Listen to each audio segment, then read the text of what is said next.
Hello, folks. I'm just giving you a quick update here. Doing well. My family's doing really well with the COVID. I think we're pretty much done and over it. I was really weird. I didn't get sick at all, really. I had like a stuffed up nose for like a day. And then I had a headache for about 3 days, which is odd because I don't get headaches. I couldn't taste anything. The taste is slowly coming back now. And that's pretty much about it for me, which I'm extremely lucky. Don't get me wrong, I'm really counting my blessings on that. Becky did very well with it. She, standard flu kind of, but she seems to be back to her normal self. And Amelia did also very well with it. So I think we're doing well, and I hope we're out of the woods with that. On a bad note, my legs are degrading again, so I'm going to have to get a hold of my cancer team and tell them that it's getting hard for me to walk. So these last like 2 days, I noticed I started losing power in my legs again. So it's getting to the point where walking around with a cane is getting a little dicey because it just feels like they're just going to shut off. It's a really weird nerve feeling. So, I gotta probably start back with that. Hopefully they can come up with a good plan. And I also want to start that chemo for the rest of my body as well. So it's just going to be hitting the cancer fight here on both ends pretty hard. I don't know how this is going to work out, but hopefully they can just say, oh, we're just going to go back into radiation again, because that would be nice. It's kind of easy doing that, but I don't know. I don't know what they're going to do. They got to do something, because I can tell it's early. I didn't know, I was kind of confused, because I didn't know if maybe that had something to do with the COVID, because, when I got COVID, and it was kind of at the beginning, I'd get like a lot of weird tingly feelings in my legs and my feet, almost like white noise, like static on a TV. If you can transition that into a feeling, that's kind of what it felt like. When your feet fall asleep or something, you get that tingly needles feeling. That's real annoying and uncomfortable. That's pretty much what it feels like. So I have that, and then now like a day or two later, it's still there and a lot of weakness. So I'm not quite sure. I don't know if that could be related to the COVID, because it does weird things, or if it is the cancer. We probably didn't get it all. I mean, that first round of radiation was a test, and hopefully, we can do some more. So I'm not quite sure. That'll be up to them. But I do have to call them and make them aware of that tomorrow. Other than that, everything is going smoothly.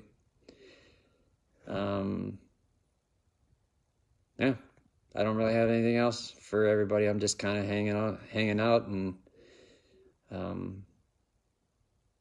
trying to do my best to still get some exercise, even though my legs are taking a crap on me again. But we'll get her done. So got very lucky with COVID. I was a little nervous. I'm not gonna lie. I mean, I'm an American. I can watch the news. I see, how they pump this up and get it. I think what they did hit exactly on the head was just how fast you can catch it and spread it. That was amazing. And I saw it firsthand, because it went right through my household. It's just super, super, super, contagious. It's unbelievable how fast it can move. That's actually right. But then, a couple of my friends have COVID at the same time, and we weren't even, this is like completely different. And it seems they got I don't know if it's like a different strain, or I understand everybody's body handles it differently, but it was really bizarre because we got it about the same time, no contact between us. I mean, totally different avenues. but they had completely different symptoms, and some people had symptoms exactly like me.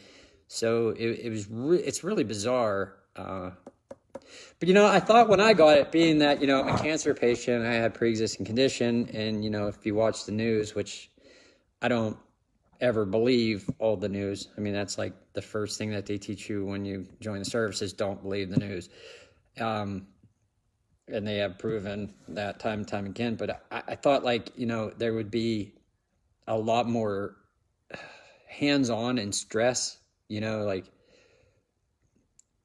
how do I say it? I thought that it would be more involved with somebody in my position, because you hear about, how dangerous it is to old folks and pre-existing conditions. Well, cancer is one hell of a pre-existing condition, especially, with a compromised immune system. Even though my counts were decent, my immune system's so compromised.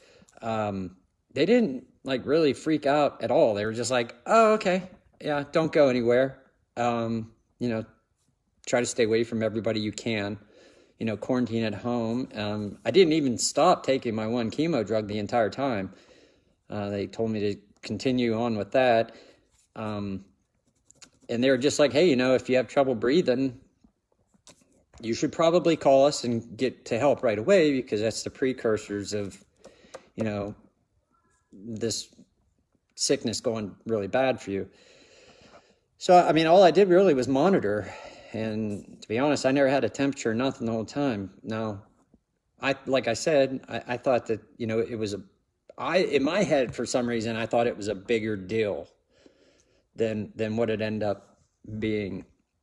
And I'm very happy that it wasn't that way. Don't get me wrong, but I thought that everybody would freak out, on the healthcare side because of my situation, and it wasn't the case. They were very, calm about it. They were just like, okay, well, let's just wait and see how this goes, and we'll see how you make out. So I'm not saying that because I want everybody to drop their guard. By no means. Everybody reacts different, but I just thought personally, seeing how that it's so pumped up on the news and the media, and I thought it was just going to be a bigger deal than it was, and it really wasn't. It is just a flu, but you have to be smart. And you have to watch out for certain key things. And if you have those key things, then you need to make the doctor aware and get help right away, because the earlier that you do, the easier it is controlled. And that's what they did learn. They learned a lot about this COVID thing. And they also educated me very well on it, which was amazing because it was really fast. So yeah, they treat it as a flu, plenty of fluids, eat good food, get plenty of rest. And if your lungs start taking a crap on you, you have trouble breathing, you need to get into a hospital. And then they have therapies for that, whether it's plasma therapy or, 2 other drugs. I think one's like a malaria drug and the other one's something. I know the words because you hear them on the news all the time, but other than that, it was just business as usual, like a normal flu season. So I'm not saying don't be scared. I'm just saying, don't alter your life because it's a flu, and the flu's been around for a very long time. Only this one just has a little bit different of a kick. And, if you know what to watch out for, if you educate yourself and you listen to your body, then you're going to be just fine. Even if it starts going south, you listen to your body, you catch it early, you go get the proper help. Good to go. So that's all I got. Standard safety brief, have fun and also be safe. Don't catch COVID. You don't want to get the flu on purpose, right? Because that's just a dumb idea. And, to all the hunters and stuff out there, it's coming up on, Thanksgiving. So afterwards, everybody be safe. Don't shoot your buddy. Muzzle awareness. Standard safety brief, don't shoot anybody. Make sure that what you're aiming at is what you want to hit, and make sure there's nothing behind it that you can hit accidentally. That is the biggest thing. Everybody does a great job typically every year with hunting. There's more people in the woods of Pennsylvania than with guns, and there is, population of some states. So just be careful, muzzle awareness, and good luck. Good luck. I hope to see some pictures of some big bucks out there. I'll be sitting this one out, obviously. for the first time in a long time. But when it's cold out there, I'll be sitting inside my house, nice and warm, and I might have a glass of hot chocolate.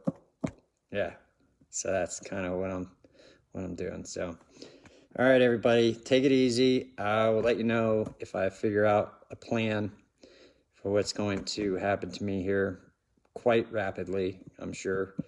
So I'll let everyone know what's going on. All right, stay safe.